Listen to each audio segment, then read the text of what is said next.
4장 가인과 아벨. 아담이 자기 아내 하와와 잠자리를 같이 하니 하와가 임신하여 가인을 낳았다. 하와가 말했다. 내가 하나님의 도우심으로 사내 아이를 얻었다. 하와가 또 아벨이라는 아이를 낳았다. 아벨은 양을 치는 목자가 되고 가인은 농부가 되었다. 시간이 흘렀다. 가인은 자기 밭에서 거둔 곡식을 하나님께 제물로 가져왔고 아벨도 자신이 기르는 양떼의 첫 새끼 가운데서 가장 좋은 부위를 골라 제물로 가져왔다. 하나님께서 아벨과 그의 제물을 반기셨으나 가인과 그의 제물은 반기지 않으셨다. 가인은 화를 내며 언짢아 했다. 하나님께서 가인에게 말씀하셨다. 어찌하여 화를 내느냐? 언짢아 하는 까닭이 무엇이냐? 내가 잘하면 내가 받아들이지 않겠느냐? 내가 잘못하여 죄가 숨어 너를 덮치려고 하니 너는 죄를 다스려야 한다. 가인이 아우 아벨과 말다툼을 했다. 그들이 들에 나갔을 때 가인이 아우 아벨을 덮쳐서 죽였다. 하나님께서 가인에게 물으셨다. 내 아우 아벨은 어디 있느냐? 가인이 대답했다. 제가 어떻게 알겠습니까? 제가 그를 돌보는 사람입니까? 하나님께서 말씀하셨다. 내가 무슨 일을 저질렀느냐? 내 아우의 피가 땅에서 내게 울부짖고 있구나. 이제부터 너는 이 땅에서 저주를 받게 될 것이다. 땅이 두 팔을 벌려 살해된 내 아우의 피를 받았으니 너는 이 땅에서 쫓겨날 것이다. 내가 땅을 일구어도 땅은 내게 더 이상 좋은 것을 내주지 않을 것이다. 너는 정처 없이 세상을 떠도는 자가 될 것이다. 가인이 하나님께 아뢰었다. 그 형벌은 제게 너무 가혹합니다. 저는 그것을 감당할 수 없습니다. 하나님께서 저를 이 땅에서 쫓아내셨으니 제가 다시는 하나님을 뵐 수 없게 되었습니다. 제가 정처 없이 세상을 떠돌면 만나는 사람마다 저를 죽이려고 할 것입니다. 하나님께서 그에게 말씀하셨다. 그렇지 않다. 누구든지 가인을 죽이는 자는 7배의 벌을 받을 것이다. 하나님께서 가인을 지키기 위해서 그에게 표를 해주셔서 어느 누가 그를 만나더라도 그를 죽이지 못하게 하셨다. 가인은 하나님 앞을 떠나 에덴 동쪽에 있는 아무도 살지 않는 땅에서 살았다. 가인이 자기 아내와 잠자리를 같이 하니 그의 아내가 임신을 하여 에녹을 낳았다. 그때 가인이 도시를 세우고 자기 아들의 이름을 따서 그 도시의 이름을 에녹이라고 했다. 에녹은 이랏을 낳고 이랏은 무야엘을 낳고 무야엘은 무드사엘을 낳고 무드사엘은 라멕을 낳았다. 라멕은 아다와 실리를 아내로 맞이했다. 아다는 야발을 낳았는데 그는 장막에 살면서 가축을 치는 모든 사람의 조상이 되었다. 그의 아우 이름은 유발인데 그는 수금과 피리를 연주하는 모든 사람의 조상이 되었다. 실리는 두발가인을 낳았는데 그는 대장간에서 구리와 새로 여러 기구를 만드는 사람이었다. 그의 누이는 나아마였다. 라멕이 자기 아내들에게 말했다. 아다와 실리는 내 말을 들으시오. 라멕의 아내들이여 내 말에 귀를 기울이시오. 내게 상처를 입힌 남자를 내가 죽였소. 나를 공격한 젊은 남자를 내가 죽였소. 가인을 해친 자가 7배의 벌을 받는다면 라멕을 해친 자는 77배의 벌을 받을 것이오. 아담이 자기 아내와 잠자리를 같이 했다. 그녀가 아들을 낳고 그 이름을 셋이라고 했다. 그녀가 이렇게 말했다. 가인에게 죽은 아벨을 대신해서 하나님께서 내게 또 다른 아이를 주셨다. 셋도 아들을 낳고 그 이름을 에노스라고 했다. 그때부터 사람들이 하나님의 이름으로 기도하고 예배하기 시작했다. 4장 시험을 받으시다. 그 후에 예수께서 성령께 이끌려 광야로 가셔서 시험을 받으셨다. 그곳에는 마귀가 대기하고 있었다. 예수께서는 밤낮으로 40일 동안 금식하며 시험에 대비하셨다. 그러다 보니 허기가 극에 달했고 마귀는 첫 번째 시험에 그 점을 이용했다. 너는 하나님의 아들이니 이 돌들한테 말해서 빵덩이가 되게 해보아라. 예수께서 신명기를 인용해 답하셨다. 사람이 빵으로만 사는 것이 아니다. 하나님의 입에서 나오는 끊임없는 말씀이 있어야 한다. 두 번째 시험으로는 마귀는 예수를 거룩한 도성으로 데려가 성전 꼭대기에 앉혀놓고 말했다. 너는 하나님의 아들이니 뛰어내려 보아라. 마귀는 시편 91편을 인용해 예수를 몰아세웠다. 그분께서 천사들을 시켜 너를 보호하게 하셨다. 천사들이 너를 받아서 발가락 하나 돌에 채이지 않게 할 것이다. 예수께서 신명기의 다른 구절을 인용해 응수하셨다. 주 너의 하나님을 시험하지 마라. 세 번째 시험으로 마귀는 예수를 거대한 산 정상으로 데려갔다. 마귀는 선심이라도 쓰듯 지상의 모든 나라와 대단한 영광을 두루 가리켜 보였다. 그러고는 말했다. 전부 내 것이다. 무릎 꿇고 내게 경배하기만 하면 다 내 것이다. 예수께서 딱 잘라 거절하셨다. 사탄아, 물러가라. 그리고 세 번째로 신명기를 인용해 쐐기를 박으셨다. 주 너의 하나님, 오직 그분만을 경배하여라. 일편단심으로 그분을 섬겨라. 시험은 끝나고 마귀는 떠났다. 대신에 천사들이 와서 예수의 시중을 들었다. 사람들을 가르치고 고치시다. 예수께서 요한이 체포되었다는 말을 들으시고 갈릴리로 돌아가셨다. 예수께서는 고향 나사렛을 떠나 스불론과 납달리 기슭에 자리한 호숫가 마을 가버나움으로 가셨다. 이로써 이사야의 설교가 성취되었다. 스불론과 납달리 땅, 요단강 건너편 바다로 가는 길, 이방 사람들의 중심지인 갈릴리, 평생 어둠 속에 앉아있던 백성이 큰 빛을 보았고 칠흑같이 어두운 죽음의 땅에 앉았던 그들이 해 돋는 것을 보았다. 이사야의 이 예언 설교는 예수께서 말씀을 전하기 시작하신 순간에 갈릴리에서 성취되었다. 그분은 요한의 마지막 말을 이어받으셨다. 너희 삶을 고쳐라. 하나님 나라가 여기 있다. 예수께서 갈릴리 호숫가를 걸어가시다가 두 형제, 곧 나중에 베드로가 된 시몬과 안드레를 보셨다. 그들은 호수에 그물을 던져 고기를 잡고 있었다. 고기잡이는 그들의 평소 직업이었다. 예수께서 그들에게 말씀하셨다. 나와 함께 가자. 내가 너희를 새로운 어부가 되게 하겠다. 잉어와 가물치 대신에 사람을 낚는 법을 가르쳐 주겠다. 그들은 아무것도 묻지 않고 그대로 그물을 놓아두고 그분을 따라갔다. 호숫가를 좀 더 가다가 그들은 다른 두 형제, 곧 세베대의 아들 야고보와 요한을 만났다. 두 형제는 아버지 세베대와 함께 배에 앉아서 그물을 손질하고 있었다. 예수께서는 그들에게도 똑같이 제안하셨고 그들 역시 배와 자기 아버지를 버려두고 곧바로 그분을 따라갔다. 예수께서 거기서부터 온 갈릴리를 두루 다니셨다. 예수께서는 회당을 집회 장소로 삼아 사람들에게 하나님의 진리를 가르치셨다. 하나님 나라가 그분의 주제였다. 바로 지금 그들이 하나님의 선하신 통치 아래 있다는 것이었다. 또한 예수께서는 질병과 잘못된 생활로 고통받는 사람들을 고쳐주셨다. 로마의 지배를 받던 시리아 전 지역에 소문이 퍼졌다. 사람들은 정신질환, 정서질환, 신체질환 할 것 없이 아픈 사람이면 누구나 데려왔다. 예수께서는 그들 한 사람 한 사람을 고쳐주셨다. 점점 더 많은 사람들이 모여들었고 그 행렬은 끝이 없었다. 갈릴리에서 온 사람들 외에도 호수 건너편 데가볼리, 10성읍에서 사람들이 무리지어 왔다. 예루살렘과 유대에서 온 사람들도 있었고 요단강 건너편에서 온 사람들도 있었다. 4장. 포로들이 이스라엘 하나님의 성전을 건축하고 있다는 소식을 유다와 베냐민의 옛 원수들이 들었다. 그들은 스룹바벨과 각 가문의 우두머리들에게 와서 말했다. 우리도 당신들의 건축을 돕겠소. 우리도 당신들과 똑같이 당신들의 하나님을 예배하고 있소.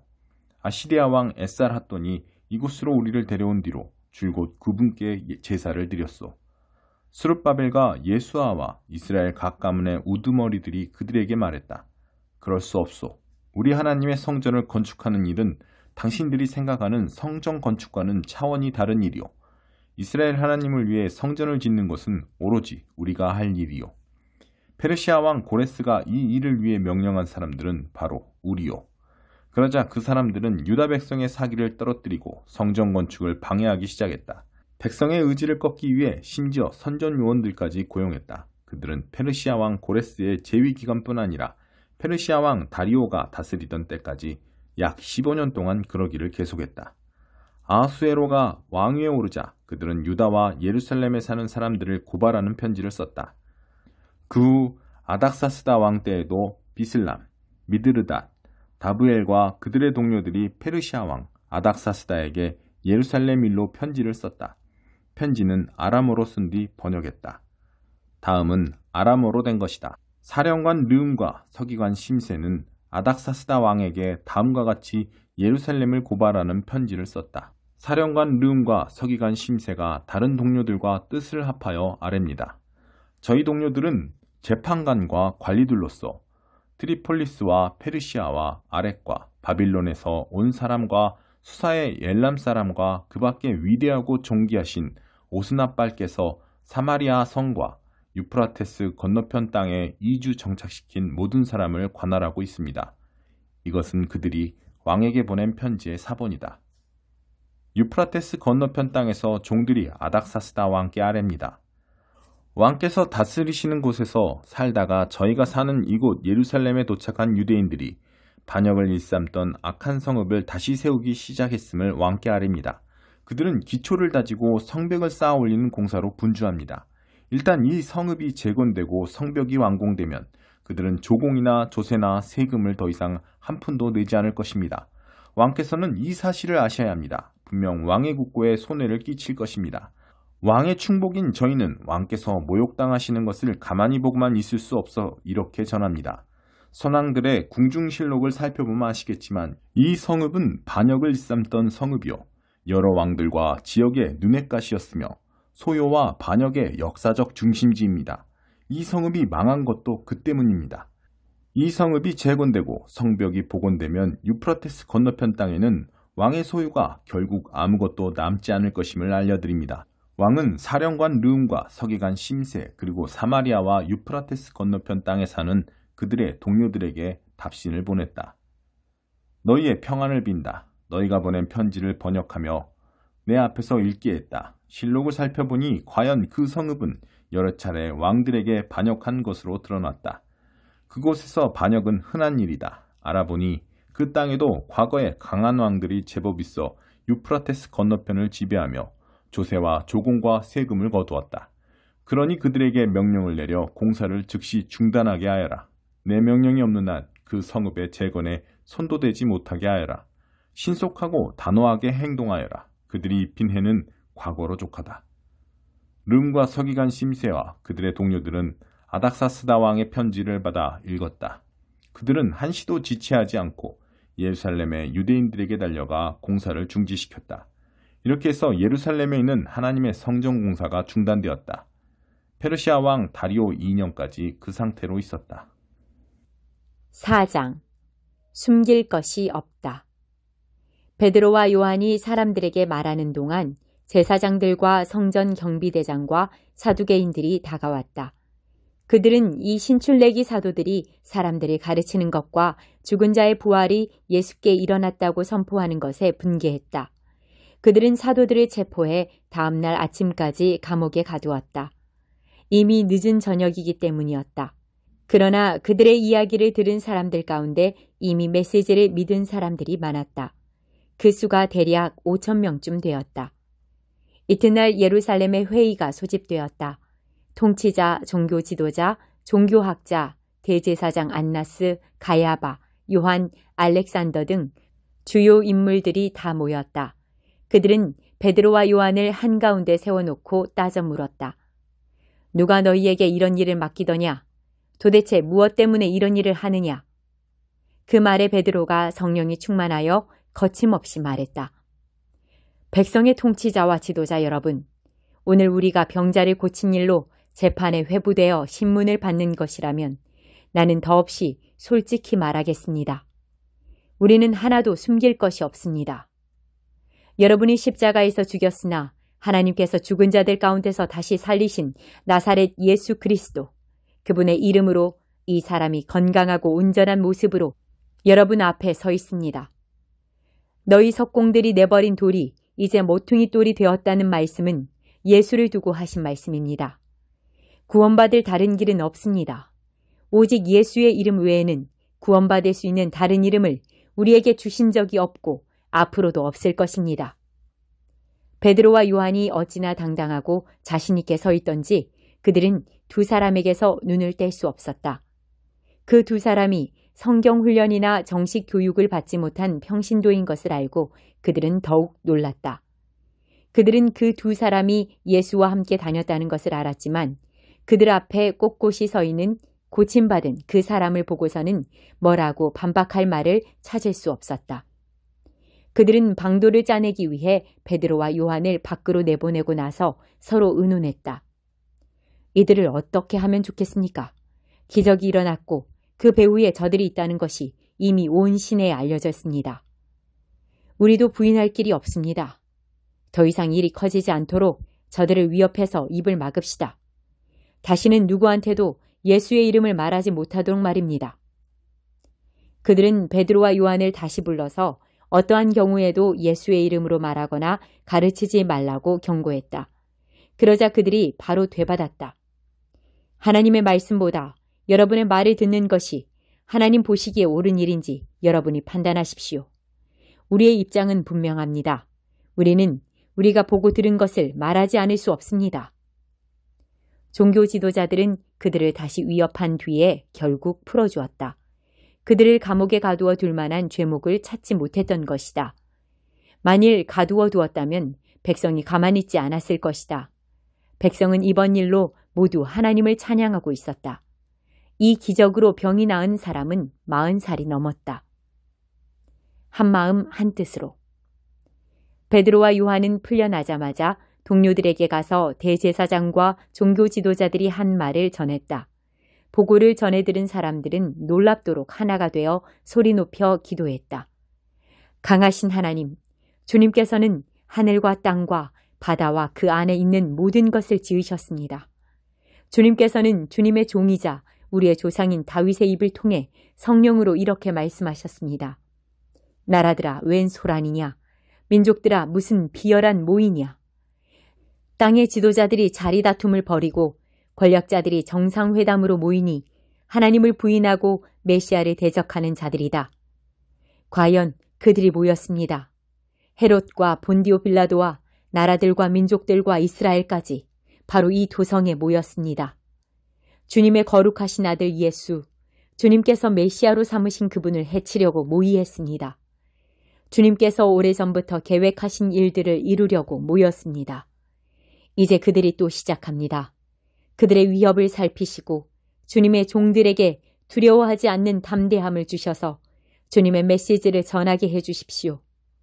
주님의 손을 우리에게 내미셔서 주님의 거룩하신 종 예수의 이름으로 치유와 기적과 이적이 일어나게 해주십시오. 그들이 기도하고 있는데 그 모인 곳이 흔들리고 진동했다. 그들은 모두 성령으로 충만해져서 두려움 없이 계속해서 하나님의 말씀을 전했다. 믿는 사람들이 하나로 한마음 한뜻으로 연합했다. 그들은 자기 재산에 대한 소유권을 주장하지 않았다. 이건 내 것이니 당신이 가질 수 없소 라고 말하는 사람이 아무도 없었다. 그들은 모든 것을 공유했다. 사도들은 주 예수의 부활을 강력하게 증거했고 그들 모두에게 은혜가 머물렀다. 그리하여 그들 가운데 궁핍한 사람이 단 한 명도 없었다. 밭이나 집이 있는 사람들은 그것을 팔아서 그 판 돈을 사도들에게 가져와 헌금했다. 사도들은 각 사람의 필요에 따라 그 돈을 나누어 주었다. 키프로스 태생의 레위 사람으로 사도들이 바나바, 위로의 아들이라는 뜻이라고 부르던 요셉도 자기 소유의 밭을 팔아서 그 돈을 가져다가 사도들에게 헌금했다.